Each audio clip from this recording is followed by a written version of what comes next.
What's going on, winners? It's your boy Loso 2.0, and today we're going to talk about components that help make an attractive character.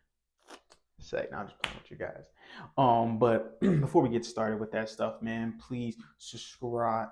Please follow me on all my podcast platforms at Carlos J Henry Wins with a Z.com, and on there you can actually subscribe. Follow me on all my social media platforms. Subscribe to my newsletter, get a chance to get interviewed on my podcast, so drop application for that. And then of course you can purchase a copy of Winners Win, the book that got straight to a winner's success. It's a starting guide. Okay. But first we're going to talk about the components. There's three components that create an attractive character. Okay. And an attractive character is this. Remember we talked about before, right? The idea that you create the person that you want to become at the end of the day, right? So you create this person. So in order for you to create this person, you have to do a few things. And one of the few things that you have to do actually is you have to do these. There's a formula to it. Okay. There's a formula to becoming the person that you want to become, right? The man that I want to be in the future, right? You can build that person. I built Loso 2.0, right? I was always Carlos Henry. Well, I wasn't. If you read my backstory, my name actually used to be Michael James Cole Jr., but I built Loso 2.0, and he's going to be the guy that is going to keep putting me through the future. Okay. So to build an attractive character, there's actually three components. There's elements, there's identity, and there's storylines. Okay. These are the three things that build an attractive character. Today, we're going to talk about the elements. There's actually 4 elements that build it. The first one, backstory.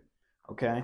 Yeah, you like how I put this in here, right? Like I said, you purchase a copy whenever you're ready, right? But backstory is first, right? Everyone, the thing is, if you get on the internet to become an influencer, to build something bigger than yourself, you're going to have to be an open book about things that happen. Okay? You can't be embarrassed about it or anything on those natures, right? This is a backstory right here. This is my backstory. This is what jump started Loso 2.0, right? These are the things that happen. I'm open about it. I'm an open book about it because there may be some people out there that can actually connect with me on some sort of level. Now, I'm not saying they went through all the stuff I went through, and I'm not saying I went through all the stuff they went through. But that's when you can be different than me. You can reach out to people that I can't reach out. Just like when I was talking about a when I was at a speaking event, well, for Inspiring Minds, and B McFly was there, and he was talking, and I was listening to his story, and he was talking about how he was addicted to drugs. I was never addicted to drugs, so I can't speak on that, right? But there's maybe things that I can speak on, right? Like I was homeless before. I'm sleeping on a car, taking showers at the Y, had hoop dreams. I can talk about certain things that, like I said, he can't connect to, just like vice versa as well. I can't connect to doing drugs. I've never was addicted to hardcore drugs ever. I was never addicted to drugs, period. So your backstory is definitely an important thing because it connects you and your clients. What it does is it allows them to see you and go, wow, yeah, that I can connect to that person on that level. Okay, so always share your backstory.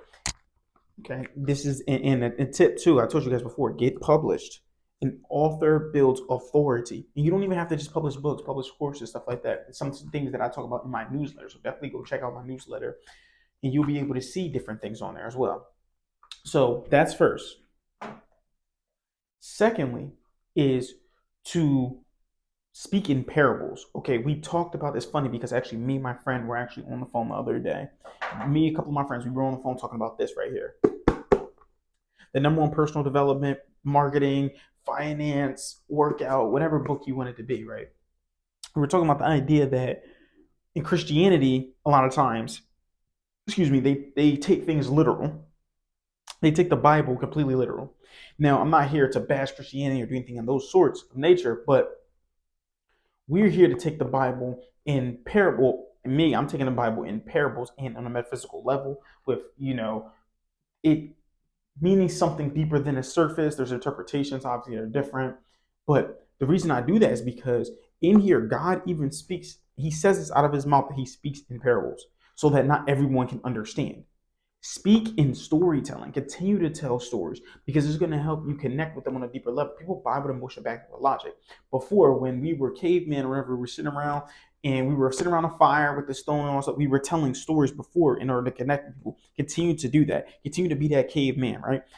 Tell stories, tell parables. We speak in parables. It's not going to be for everybody to get, but the people that get it, and they're going to be able to connect with different parts of it. There may be certain parts that someone else may have seen and connect to at a deeper level than others, but it allows to build that emotional connection because you're speaking in parables, just like the Bible. That's why this book is so thick, right? And these words are super tiny, is because of the fact that they speak in these parables that not everyone can just understand. So definitely continue to speak in parables as well. Next, let's talk about your character flaws. It says budget right here. See, me personally, right? I'm open about my character flaws as well, right? And y'all even see these are flaws, right? I still work a 9 to 5. People see me before as well. District manager, at AT&T's and run multiple AT&T's. Got my budget because I had to start writing my budget down because I wasn't that good with money.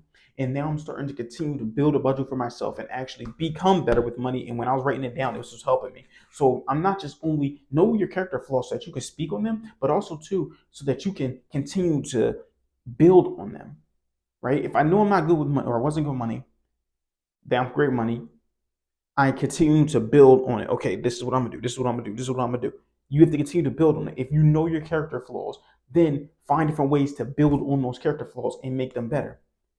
This is what's going to make you successful. When they say, hey, what's your strengths and weaknesses? Well, here goes my weaknesses. So now let me tell you my strength. Now let me tell you what I'm going to do to go. Because a person that knows his weaknesses can know how to deflect them. A good example of this, right? Is like I said, you guys know I'm an anime watcher on Naruto. There was this guy who could see almost 360 degrees. Right? Almost. There was a blind spot that he had. But because he knew the blind spot and what it was, he continued to use that to his advantage in order to beat somebody else because he knew they were going to attack there at his blind spot. So that's what the idea of what I was saying was do not like you have to create something for yourself, but you have to know your weaknesses and then you can continue to build on to who you are. And then the last one's to play off of polarity. Not everyone is going to like your stuff. And this naturally is going to come because if you continue to tell certain things, if you continue to tell your backstory, if you continue to talk in parables, if you continue to talk about your character flaws, you continue to work on these things in your open book, naturally people are not going to like you or people are going to go against what you have to say. It's just natural, right? There's people that hate me and hate things that I say, and I don't even know them. People are going to hate you just for your lifestyle, whatever it is. Play off of this polarity. Do not take it personal. Do not try to please everybody. You are not a people pleaser anymore. You are here to try to get better and grow yourself, right? So don't be a people pleaser anymore. And when you're doing this non-people pleasing, you're just being yourself. Eventually, it will all work out. So that's really all I have for you guys today, man. Like I said, follow me on all my social media platforms at Carlos J. Henry wins with a Z.com.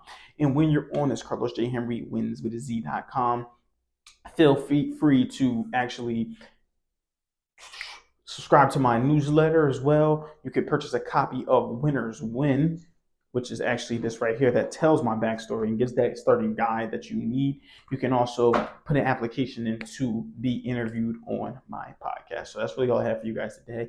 Keep killing the day. Winners win, losers lose, and you pray for success like this. 2.0 out.